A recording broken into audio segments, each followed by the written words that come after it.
Հարգելի նախագահող, տիկնակ և պարոնայք, սիրելի հայրենակիցներ, Արցախի ազգային ժողովի ներկայացուցիչներ։ 7 տարի առաջ այս ամբիոնից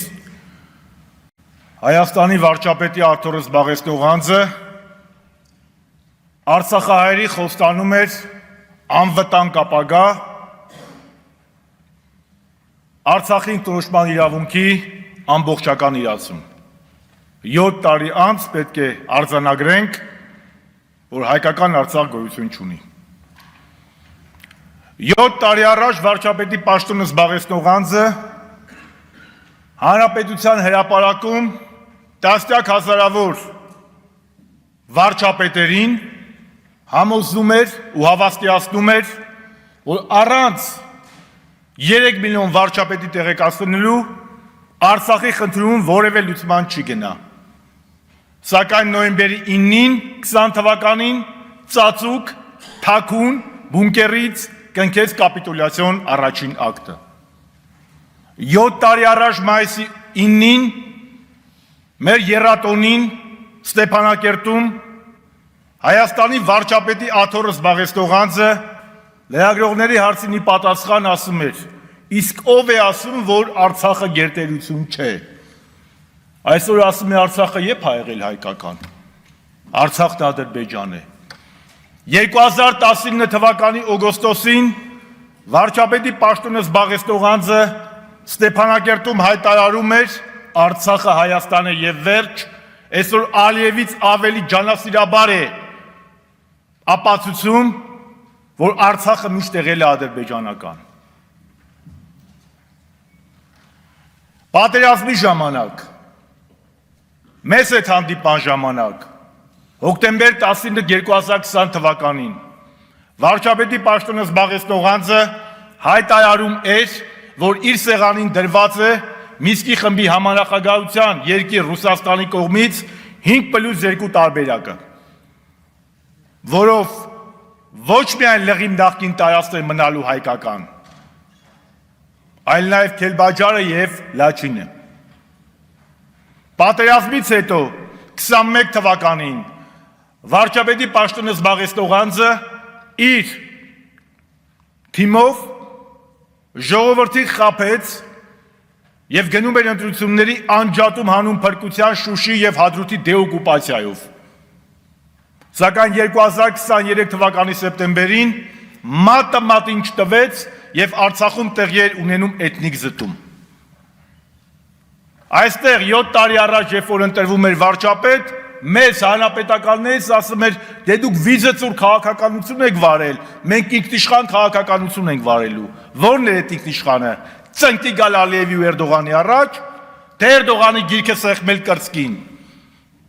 Ո՞րն է այդ ինքնիշխան քաղաքականությունը, որ այսօր հարյուրավոր քառակուսի կիլոմետր Հայաստանի ինքնիշխան տարածքից օկուպացված Ադրբեջանի կողմից, որ Արցախի ռազմաքաղաքական ղեկավարները և մեր հայորդիները այսօր գտնվում են Բաքվի բանտերում ու Հայաստանի իշխանությունը վախում է ծպտուն հանի, դա է ինքնիշխան քաղաքականությունը, թե որ Արարատ լեռից եք հրաժարվելու ցեղասպանության միջազգային ճանաչումից, դա է ինքնիշխան քաղաքականությունը։ Պատճառները բազմաթիվ են Նիկոլ Փաշինյանին անվստահություն հայտնելու համար, բայց գլխավոր պատճառը, որ նա մեզնից գողացել է մեր հայրենիքի մի մասը, հայոց երկրորդ հանրապետությունը, Արցախի հանրապետությունը։ Եվ մի հատ էլ կանգնում է առաջին նախագահին, ասում է, բայց ինչի է տենց այլ, որ 18 թվականին Հայաստանի զորքերը գտնվում են Հայաստանի տարածքից դուրս։ Դա ուղիղ ցուցմունք է Հայաստանի հանրապետության դեմ։ Աշխարհում տես բան չեմ տեսել ու չեմ էլ լսել որպես պատմաբան նաև, որ որևէ երկրի ղեկավար սեփական պետության դեմ ու սեփական ժողովրդի դեմ ցուցմունք տա։ Բա որ 18 թվականից մինչև 18 թվական ու դրանից հետո հայ զինվորը ու Ադրբեջանի օկուպացված տարածքում էր գտնվում, ինքն է անապուդապար նման բան ասում։ Բա քո տղեն ինչ գործ ուներ Արցախում ծառայության։ Բա դու ինչ գործ ուներ Շուշիում ինագուրացիայի։ Բա դու ինչ գործ ուներ Շուշիում տրնգի պարելով։ Ինչ գործ ուներ Ստեփանակերտում գոռալով Արցախը Հայաստանը եւ վերջ։ Դրա համար ինքը պետք է հեռանա։ Եվ մեր բոլորից թերացումն է, որ մենք այսօրվա լսումները դեռանում ենք, որ ինքը եւ իր խմբակը գտնվում են իշխանության ղեկին։ Օրվա օրակարգի հետ կապված պետք է արձանագրեմ, որ այո, Հայաստան դաշինքը, Հայաստան խմբակցությունը այսօր, կրկնում եմ այսօր, միացավ պատիվ ունեմ հանրապետական պատգամավորների իմպիչմենտի նախաձեռնությանը։